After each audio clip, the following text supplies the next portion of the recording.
اللہ صلی اللہ علیہ وآلہ وسلم نے فرمایا 8 قسم کے لوگوں کی نماز قبول نہیں ہوتی۔ بھگوڑا غلام جب تک اپنے مولا کی طرف لوٹ کر نہ آئے،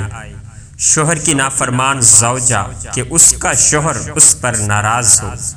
زکوٰۃ نہ دینے والے کی،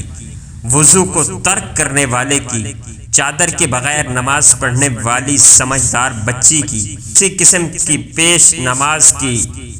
جو انہیں نماز پڑھائے مگر وہ اسے پسند نہ کرے، نشہ میں مخمور انسان کی، پیشاب پخانہ روک کر نماز پڑھنے والے کی۔ رسول اللہ صلی اللہ علیہ وآلہ وسلم نے فرمایا اگر تم اتنی نمازیں پڑھو کہ چلہ کمان کی مانند باریک ہو جاؤ اور اتنے روزے رکھو کہ کمان کی مانند ٹیڑھے ہو جاؤ، تو جب تک پرہیزگاری اختیار نہیں کرو گے اللہ تعالیٰ تم سے کچھ بھی قبول نہیں فرمائے گا۔ رسول اللہ صلی اللہ علیہ وآلہ وسلم نے فرمایا اللہ تعالیٰ نے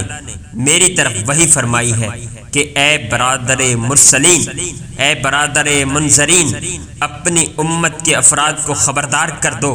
کہ وہ میرے گھر میں ایسی حالت میں داخل نہ ہوں کہ ان میں سے کسی کے ذمہ کسی شخص کا ظلم ہو، کیونکہ جب تک وہ میرے سامنے کھڑا نماز پڑھ رہا ہوتا ہے میں اس پر لعنت کر رہا ہوتا ہوں مگر یہ کہ وہ اس ظلم کی تلافی کرے۔ رسول اللہ صلی اللہ علیہ وآلہ وسلم نے فرمایا جو شخص کسی مسلمان مرد یا عورت کی غیبت کرے اللہ تعالیٰ 40 دن رات تک اس کی نماز اور روزہ کو قبول نہیں فرماتا مگر یہ کہ جس کی غیبت کی ہے اسے خود معاف کر دے۔ رسول اللہ صلی اللہ علیہ وسلم نے فرمایا جو شخص شراب پیتا ہے 40 دن تک اس کی نماز قبول نہیں ہوتی۔ امام علی علیہ السلام یہ دیکھو کہ کس چیز میں لباس میں اور کس چیز پر نماز پڑھ رہے ہو، اگر تو یہ چیز صحیح اور حلال طریقہ سے حاصل نہیں ہوئی ہے تو نماز قبول نہیں ہے۔ امام زین العابدین جب آپ علیہ السلام سے کسی نے پوچھا کہ نماز کیسے قبول ہو، آپ علیہ السلام نے فرمایا ہماری ولایت اور ہمارے دشمنوں سے دوری کے ذریعے۔ امام جعفر صادق علیہ السلام اللہ تعالیٰ جس سے صرف ایک نماز قبول فرما لے اسے عذاب نہیں دے گا اور جس سے صرف ایک نیکی قبول کر لے پھر بھی اسے عذاب نہیں دے گا۔ امام جعفر صادق علیہ السلام جو شخص اپنے والدین کی طرف ناراضی کی نظر سے دیکھے جبکہ وہ دونوں اس پر ظلم کر رہے ہوں تو اللہ تعالیٰ اس کی نماز قبول نہیں فرمائے گا۔ رسول اللہ صلی اللہ علیہ وآلہ وسلم نے فرمایا جب تک تم نماز کی حالت میں ہوتے ہو تو تم جبار بادشاہ کے دروازے کو دستک دے رہے ہوتے ہو اور جب تک کوئی شخص دیر تک دروازے کو دستک دیتا رہتا ہے اس کے لیے دروازہ کھول دیا جاتا ہے۔ امام علی علیہ السلام اگر نمازی کو معلوم ہو جائے کہ جلال الہی نے اسے کس قدر ڈھانپ لیا ہے اسے یہ بات ہرگز اچھی نہ لگے کہ وہ سجدے سے سر اٹھائے۔ امام علی علیہ السلام جب انسان نماز کے لیے کھڑا ہوتا ہے تو شیطان اس کی طرف حاسدانہ نگاہوں سے دیکھتا ہے کیونکہ نمازی کو خدا کی رحمت اپنی لپیٹ میں لے لیتی ہے۔ جب شیطان رحمت خدا سے محروم ہو کر راندہ درگاہ ہو گیا تھا جو اپنی نمازوں سے غفلت برتتے ہیں،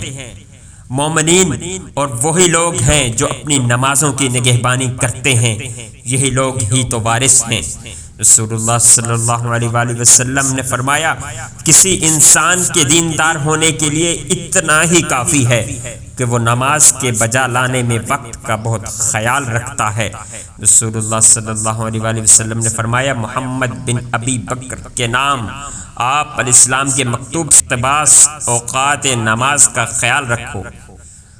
اوقات نماز کا خیال رکھو، نماز کو بر وقت ادا کیا کرو، فراغت کی حالت میں جلدی سے نماز کو وقت سے پہلے ادا نہ کرو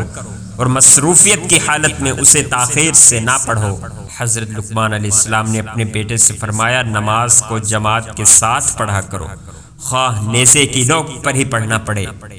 زمانہ پیغمبر صلی اللہ علیہ وآلہ وسلم میں کچھ لوگ مسجد میں نماز پڑھنے کے لیے نہیں آیا کرتے تھے تو حضور صلی اللہ علیہ وآلہ وسلم نے فرمایا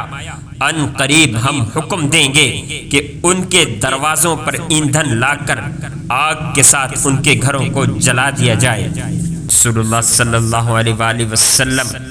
نے فرمایا جو شخص 5 نمازیں جماعت کے ساتھ ادا کرے اس کے بارے میں نیک گمان کیا کرو۔ امام علی علیہ السلام جب محمد بن ابی بکر کو مصر کا حاکم بنایا تو انہیں نصیحت کرتے ہوئے فرمایا نماز کے بارے میں غور کرنا کہ اس کی کیا کیفیت ہے، کیونکہ تم اپنی قوم کے پیشوا ہو، اور نماز کو مکمل طور پر ادا کرنا، اس سے تخفیف سے کام نہ لینا۔ امام جماعت وہ نہیں ہوتا جو کسی قوم کو ناقص نماز پڑھائے، ورنہ اس کا گناہ اسی پر ہوگا،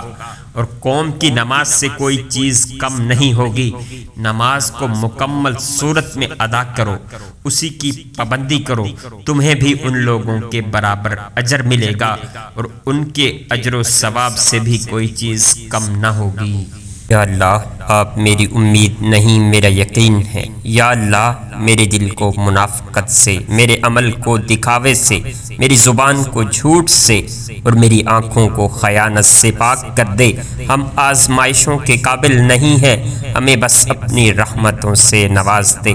یا اللہ ہم سب مسلمانوں کی نیک دعاؤں کو قبول فرما۔ حاضرین محترم، اگر آپ کو یہ حدیث مبارکہ کی ویڈیو میری پسند آتی ہیں تو میری حوصلہ افزائی کے لیے اس چینل کو ضرور سبسکرائب کیجیے اور بیل آئیکن کا بٹن ضرور دبائیے تاکہ آنے والی ہر نیو ویڈیو حدیث پاک کی آپ تک بر وقت پہنچ جاتی رہے۔ اللہ پاک آپ سب کا حامی و ناصر ہو۔ السلام علیکم ورحمۃ اللہ وبرکاتہ۔